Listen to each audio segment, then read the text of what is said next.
సరే వాళ్ళందరి గురించి ఒక లైన్లో చెప్పండి. ఒక్కొక్క డైరెక్టర్లో ఒక్కొక్కటి బాగా నచ్చుద్ది కదా. ఒకరి మేకింగ్ నచ్చుద్ది, ఒకరి విజన్ నచ్చుద్ది, ఒకరి కాన్సెప్ట్ చూసింగ్ నచ్చుద్ది, ఒకరి సీన్ డివిజన్ నచ్చుద్ది. అలాగా వివేకాత్రేయలో రైటింగ్ నాకు గ్రిప్, రైటింగ్ రాసే సంభాషణలు చాలా ఇష్టం, చాలా ఎంజాయ్ చేస్తా. సందీప్ రెడ్డి ఆయన కాన్ఫిడెన్స్ ఉంటుంది కదా, ఆ కాన్ఫిడెన్స్కి అసలు అంటే సినిమా ఇదని కాదు, ఆయన ఏదో అనుకుంటే అది కనిపిస్తుంది అనేది మనకు అర్థమైపోతుంది. ఆయన మాటలు, ఆయన తీసిన సినిమాలు చూస్తేనే అనుకున్నది అయితే తెప్పించేస్తాడు. అది అనిపిస్తుంది, బాగా కనిపిస్తుంది. అనుకున్న పాయింట్ కరెక్ట్గా స్క్రీన్ మీద చూపిస్తారు. అంటే ఆయన ఏమనుకున్నారో మనకు తెలియదు, బట్ ఆయన కాన్ఫిడెంట్గా చెప్పే విధంలో నేను ఇది అనుకున్నాను అంటాడు. దానికంటే ఇంకా బ్రహ్మాండంగానే కనిపిస్తూ ఉంటాయి. అండ్ ఇంకొక పేరు చెప్పారు, థర్డ్ ఎవరు, ప్రశాంత్ నీల్ గారు. కమర్షియల్ ఆస్పెక్ట్ ఏదైతే ఆయన హీరోని ఎలివేట్ చేస్తారు, మ్యాడ్, నాకైతే చాలా ఇష్టం. ఓకే, ఇంకొకరి పేరు చెప్పారు, హసిత్ గోలి. వాడు ఆలోచించేది కొంచెం వెరైటీగా ఆలోచిస్తున్నాడు, కన్విన్స్ చేస్తున్నాడు. అంటే ఫర్ ఎగ్జాంపుల్ ఇప్పుడు రాజరాజ్ చౌరా లాంటి సినిమా అనుకోండి, నా ఏజ్కి ఆ సినిమాలో ఒక 9 సంవత్సరాల పిల్లని పెట్టి సినిమా అంతా నడిపాడు. అది మనమేమో యాక్సెప్ట్ చేస్తూ ఉంటే బయట వాళ్ళకి అది షాక్ కిందే ఉంటుంది. మామూలుగా ఇది ఏంటి కొడుకు క్యారెక్టర్ పెట్టి సినిమా అంతా చేసాడు అని అనుకుంటాను. నాకు చేసిన చెప్పి తెలియలే. సో వాడు ఆలోచించాడు, ఆ ఆలోచనలో నన్ను పట్టుకెళ్ళాడు. సో ఇప్పుడు కొందరు యాక్టర్స్ ఉంటారు, ఇప్పుడు రణ్వీర్ సింగ్ ఇలాంటి లౌడ్ యాక్టింగ్ చేసేవాళ్ళు, వాళ్ళ బయట కూడా ఐ మీన్ ఇప్పుడు ఇంటర్వ్యూస్ ఇస్తున్నప్పుడు కూడా వీళ్ళు ఎలా ప్రిపేర్ అయ్యి ఉంటారు ఈ సినిమాకి అన్నది ఒక అవగాహన వచ్చేస్తుంది ఆడియన్స్కి. కానీ మిమ్మల్ని చూస్తే అలా అనిపించదు. మీరు ఎప్పుడు ఒకటే టెంపో మెయింటైన్ చేస్తారు ఇంటర్వ్యూస్లో. అది మీరు లౌడ్ క్యారెక్టర్ చేసినా లేకపోతే సాబర్ క్యారెక్టర్ చేసినా కూడా అసలు మీరు ఎలా ప్రిపేర్ అవుతారు ఈ క్యారెక్టర్కి అన్నది మాకు అర్థం కాదు. మీ వర్డ్స్లో చెప్పండి, అసలు ఈ క్యారెక్టర్కి ఎలా ప్రిపేర్ అయ్యారు మీరు? అంటే మైండ్ అదే క్యారెక్టర్లో ఉండాలి కదా, ఆ కైండ్ ఆఫ్ మాడ్యులేషన్స్ రావాలన్నా, ఆన్ స్పాట్ ఇంప్రొవైజ్ చేయాలన్నా. నేనైతే అసలు ప్రిపేర్ అవ్వనండి. అలాగా ముందు రోజు ప్రిపేర్ అవ్వటం, లేకపోతే అది చేయాలి ఇది చేయాలి. నేను ఏదైతే మీకు ఇందాక చెప్పాను, ఒక 6 months నుంచి 1 year ఏదైతే టైం తీసుకుంటానో ప్రతి డైరెక్టర్ దగ్గర, ఆ గ్యాప్లోనే వాడు ఏమనుకుంటున్నారు వాళ్ళు అనేది నేను గ్రహిస్తా. నా స్టైల్ అది. యాజ్ అన్ యాక్టర్ నాలో ఉంది యాక్టింగ్ టాలెంట్, మ్యాటర్ ఉంది అంటే నాకు ఆ మ్యాటర్ ఉందని నేను బిలీవ్ చేస్తాను. ఏది కావాలో అది ఇద్దాం. ఫస్ట్ కన్విన్స్ చేయాల్సింది మనం డైరెక్టర్ని కాబట్టి అది లాగుతా. కొన్ని సినిమాలకు మనం ఎక్స్ట్రా ఎఫెక్ట్ పెట్టాలి. అలాంటి నేను ఇప్పుడు ఎంచుకునే సినిమాల్లో పెద్దగా 1-2 సినిమాలకు తప్పితే పెద్దగా అనిపించలేదు. అంతే, పెద్ద ప్రిపరేషన్ ఇలాంటి యాక్టర్స్ ప్రిపేర్ అవ్వకూడదు. మెథడ్ యాక్టింగ్ కైండ్ అంటారు.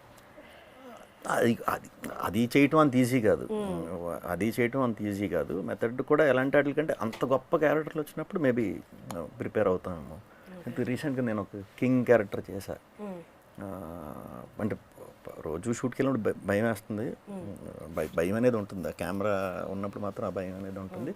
బట్ దానికి కొంచెం సంస్కృతి అవన్నీ మాట్లాడాలి. సో ఎలా మాట్లాడతాం అనేది కొంచెం కంగారు పడ్డా. బట్ ది బెస్ట్ ఇచ్చా, నా కెరీర్లోనే బెస్ట్ ఇచ్చా. మేబీ అన్నిటికీ భయపడితే ప్రతి దాంట్లో బెస్ట్. అంటే ఇక్కడ కాదు కదా, దీంట్లో వేరే. ఓకే, కొంతమంది యాక్టర్స్ చెప్తుంటారు ప్రతి సినిమాకి ప్రతి ఫస్ట్ షాట్కి నేను నర్వస్గా ఫీల్ అవుతానని. మీరు ఫీల్ అవుతారా? 2 days ఫీల్ అవుతాను. అంటే ఇప్పుడు డైరెక్టర్తో మనం తిరిగాం. ఇప్పుడు ఆడ అనుకునేది నాకు అర్థమైందని నేను అనుకుంటా, ఆయన అనుకుంది ఈడు అర్థం చేసుకునేది అనుకుని దిగుతాం టీం కింద. ఆ ఫస్ట్ 2 daysలోనే మనకి కొంచెం అలవాటు పడటానికి ఆ టైం పడుతుంది. సో ఫస్ట్ టైం ఆ క్యారెక్టర్ చేసేటప్పుడు ఆ చిన్న భయం వచ్చేస్తుందండి. అది భయం మంచిదే ఒక రకంగా అది రావటం. ఆ 1-2 days నేను ఏ సినిమా యాక్సెప్ట్ చేసినా కూడా ఎంత తిరిగింది ఎంత చేసినా ఫస్ట్ 2 days మాత్రం నాకు కొంచెం కంఫర్టబుల్గా వదిలేయండి, మిగతాది మీ ఇష్టం. ఆ 2 daysలో రకరకాలుగా చెక్ చేసుకోండి, కానీ అవి మ్యాక్సిమం ఉండేలాగా చూసుకోకండి. బాగున్నాయి అంటే ఉంచుకోండి. అలాంటి సీన్లో ఫస్ట్ 2 days పెట్టుకోండి అనే రిక్వెస్ట్ మాత్రం ప్రతి ఒక్కరికి పెడతారు. యాక్టర్స్తో ఆన్ ద స్పాట్ డైరెక్టర్తో ఎక్కువ మాట్లాడినా, ఎక్కువ ఇన్వాల్వ్ అయినా టెంపో మిస్ అయినట్టు ఫీల్ అవుతారు కొంతమంది యాక్టర్స్. మీరేమైనా అలా ఫీల్ అవుతారా?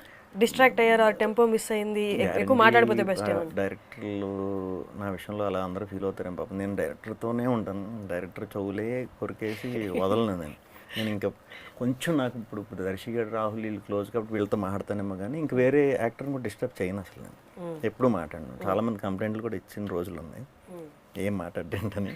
నేను ఓన్లీ డైరెక్టర్తోనే ఉంటాను.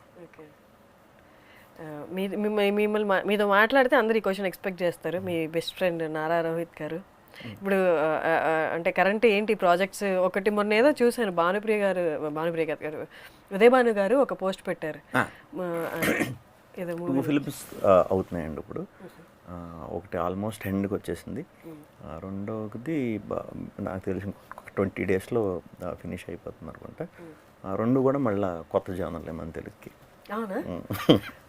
మీ ఇద్దరు మాట్లాడుకుంటారా?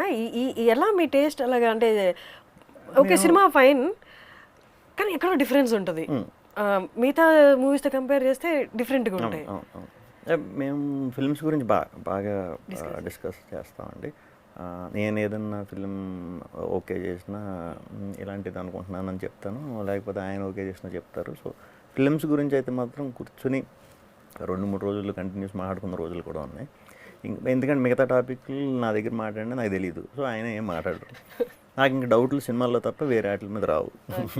మీరు ఎన్ని రోజులు అంటే వీక్లీ ఎట్లా ఎన్ని రోజులు కలుస్తుంటారు? అంటే ఇంతకుముందు అయితే పైన పక్కనే ఉండేవాళ్ళం అనమాట. ఇప్పుడు నేను ఈ మధ్యనే షిఫ్ట్ అయ్యా ఇటు, అందుకని ఇప్పుడు వీక్లీ 2 అలా కలుస్తున్నాం. అంతకుముందు అయితే రోజు కలిసేవాళ్ళం. ఆయన మీకు ఇచ్చిన మంచి గిఫ్ట్ కానీ మీరు ఆయనకి ఇచ్చిన గిఫ్ట్ కానీ ఏదైనా చెప్తారు? గిఫ్టా అంటే లేకపోతే ఏమన్నా అంటే వస్తువులే లేదా ఇంకేదైనా మీకు బాగా గుర్తున్నది ఏదైనా? Your wish.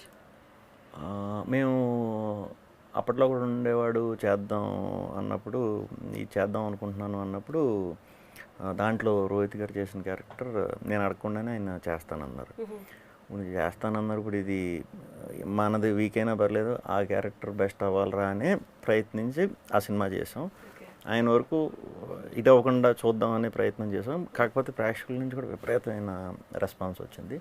సో మా ఇద్దరికి అది ఒకరికొకరికి బెస్ట్ గిఫ్ట్ అప్పట్లో ఉండేవాడు. ఎందుకంటే ఆ రోజుల్లో అలాంటి స్క్రిప్ట్ చేయటం, ఆయన మంచి పీక్లో ఉన్నారు అప్పుడు, ఆ టైంలో యాక్సెప్ట్ చేసి చేయటం సూపర్ ఇది. సో అదే మాకు బెస్ట్ గిఫ్ట్ అనుకుంటా. వస్తువుల్లో చాలా ఇచ్చుకుంటామండి. చాలా బెస్ట్ గిఫ్ట్ ఎప్పుడు మీరు అంటే నాకున్న కొద్దిమంది ఫ్రెండ్స్లో ఏది ఇచ్చినా బెస్టే. సో ఏది ఇచ్చినా బెస్ట్ కింద తీసుకుంటాను. సో మేము చాలా షేర్ చేసుకున్నాం. సో మేబీ వాచ్లు ఏమన్నా, గాగుల్స్ కానీ, నా గాగుల్స్ బాగా ఇష్టం, క్యాప్లు ఇష్టం నాకు బాగా. సో ఆయన ఎప్పుడు బయటకు వెళ్ళి నా క్యాప్లు తెస్తారు.